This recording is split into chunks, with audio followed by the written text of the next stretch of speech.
Ralphie, what about the Sydney Swans beaten grand finalists? They don't need to do much to their list, and Aaron Francis is the player that, if it works, that would be lovely. If it doesn't, it's not going to be the make or break for this team. No doubt. So they're a draft first team, and they've got Melbourne's first rounder, so they've got 2 first-round picks. As soon as they paid Buddy Franklin $500,000, they didn't really have much room for anything else. So Aaron Francis comes back in. The question for you guys, who are you uniting him with on the training track? He needs to come out in round 1 with a 6-pack or an 8-pack.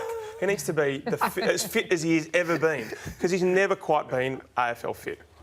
Yeah, I'm no expert on 8. I was going to say the same thing. I'm the wrong man for that. Look, I think if he lives in Bondi, maybe he might. So is it Tom McCartan, or is it one of those? Well, where's he going to runners? play? I mean, you just don't know whether he's got the ability to be forward and back. I think Dane Rampy type role is perfect for him, and maybe lessen the load on Dane. Or does he play on that intercepting defender? You know, does he? He's classy enough and smart enough to know when to leave, when to mark. That was Ryan Clark's role, but maybe he's an upgrade. Yeah, maybe you get an upgrade on that. So I like what the Swans do. They purpose pick 1 or 2 players. They don't shop extensively through the competition. And you generally find that player gets an opportunity at the start of the season. So it's on Aaron Francis now to become a bona fide AFL player or not. He's got the flexibility. I totally agree with that. If one of the McCartans goes down, he can fill that spot instantly if he is playing other roles within the side. I like him at half-back as well. He might have a bit more freedom. A better match-up for him at Essendon, he seemed like to be playing on the wrong guide constantly just because of the height and what they had to deal with. Sydney do have a history of getting the best out of players that perhaps haven't been able to do that at other clubs. St Kilda, not too much to say about the Saints, right? They missed out on Jordan De Goa, yeah. They decided against a crack at Brody Grundy, and this is interesting here. James Gallagher, the list boss, said today, look, we absolutely need more good players, so we're probably going to have to take maybe half a step back. They offered pick 9 and Hunter Clark for the Roos pick 3. The Roos said no. James said we need our fans to be very patient. I just think that Brody Grundy, on a 5-year deal, you would have got him for pick 27, only $700,000. So James said that, look, we want Max King to be our star key forward. We want Rowan Marshall to play as our number 1 ruckman. Would that have upset the balance? I think if you're Max King, you would like Rowan to play alongside you with, Brody in the ruck. If you're Rowan, you'd say I can pinch it forward with Brody in the ruck. Maybe they thought they'd have to give up more for him, but in the end, I think that was maybe a missed opportunity. I just worry that they're recruiting to be competitive or to make finals, not necessarily win a premiership. That's my concern. And I have I've had concerns about this list for a while, and St Kilda fans think I'm bashing them, but they've got to be careful not to become the list clogger capital of Australia. Because when you look through it, these are the add-ons over the last few years. Zane Cordy this year, nice player, but is he really going to shape the fortunes of this footy club? Tom Campbell, James Frawley, Sean McKernan, Higgins was a win. Brad Crouch, Ryan Abbott, Zach Jones, Dylan Howard, maybe. Brad Hill, I'm not sure whether he's a big tick or just a little tick. Dean Butler was good for a while. Ryder was capped at sort of 35, 40 games, and that's where that finished. Hanbury, Dean Kent, Logan Austin. So where's their big game changer coming in? We thought De Goey was that man, and that's what we're talking about. Someone that could come in and shift the fortunes of this footy club. They haven't been able to land that. And I know it's difficult to do, but this is the discussion. What are you getting in the off-season? Are you getting someone that can take you to the promised land, or just another magnet? So I think it's very similar to Essendon. You bring in Dylan Shield, you bring in Jake Stringer, you bring in Devon Smith, and then you realise you're actually not very close. Same thing. You bring in Hanbury, you bring in Dougal Howard, you bring in Brad Hill. So it was a really honest concession. We just haven't got enough elite players there. It's going to be a step back. It's going to frustrate their fans who have waited since '66, but there's probably no other way to do it.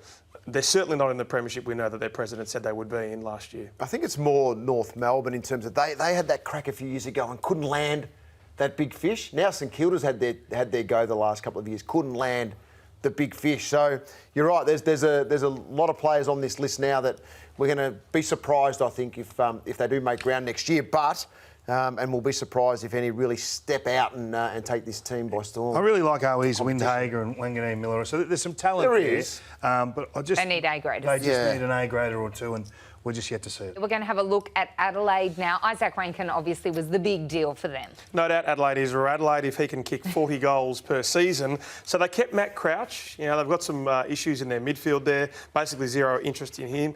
fourth year next year of the rebuild, so there'll be big heat to win games and big pressure on the likes of Fisher McAsey, Chase Jones, Wayne Miller, and some of those underperforming early picks to fire quite quickly. Well, it's an unconventional rebuild in a lot of ways. When you look at the way they've attacked the trade period over the last couple of years, Dawson's a bits and pieces, go everywhere. Wingman, half-back, half-forward. Rankin, the forward pocket. Rochelle, first pick last year, forward pocket. Can they then become the midfielder? We don't really know. We haven't really seen it. So in the end, they're going to have to build a quality midfield. Now, Saliga I really like. Sam Berry, I think, is going to be a player. Schonberg's shown some things.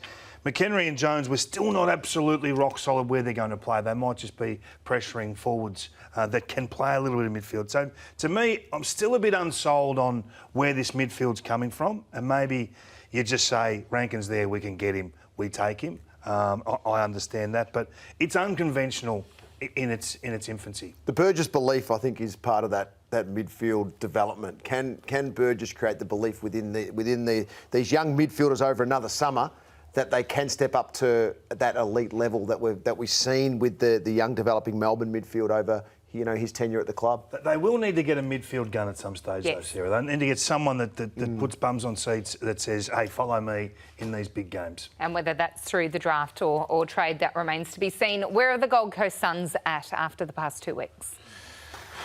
So the salary cap is very much back in shape. Craig Cameron said today we have got significant salary cap space now. Didn't it take some heartburn though? They give up pick 7, they give up Bowes, they give up Rankin. They didn't get deals done on Fiorini or Sexton or Jeremy Sharp, as it turns out. This is all predicated too on them keeping and re-signing Rowell and Noah Anderson. Big couple of months ahead. They have serious salary cap space to go to the market, but they've got to want players to come to the club. Well, I'm looking forward to seeing Ben King back in this lineup. Same. That for me is, what can they offer? Connor Butterick back and healthy. And, Ben Long's been around for a long time, 25 years of age. Go up there and have an impact. You've played 80 games of AFL footy now. Tom Berry, we like. We haven't seen him absolutely stamp himself, but they're the sorts of players they need to become strong B, borderline A- type midfielders. Jack Lukosius is one of those. He got off very lightly for his last 4 or 5 weeks. He might have been a bit injured, but he had some poor moments there. He's on significant money. He's a very early pick. I still think they need some AFL assistance, Sarah. I think that you need to give them a greater salary cap to work with. Not more players, where they haven't got the coaches to actually coach them anyway. I think they have to. You have to be real about this. That clubs are hovering over the carcass of the Gold Coast Suns, and they have done for some time. They need a greater salary cap allowance than the rest of the competition. They've got 5 academy kids from their local zone for next year, including Jed Walter, who's a potential top 10 pick. They'll have to bid on those guys. If you can get through 1 year where you keep your players and then you bring in another influx of locals, it just gets you 1 more year down the road. All right, that remains to be seen, doesn't it?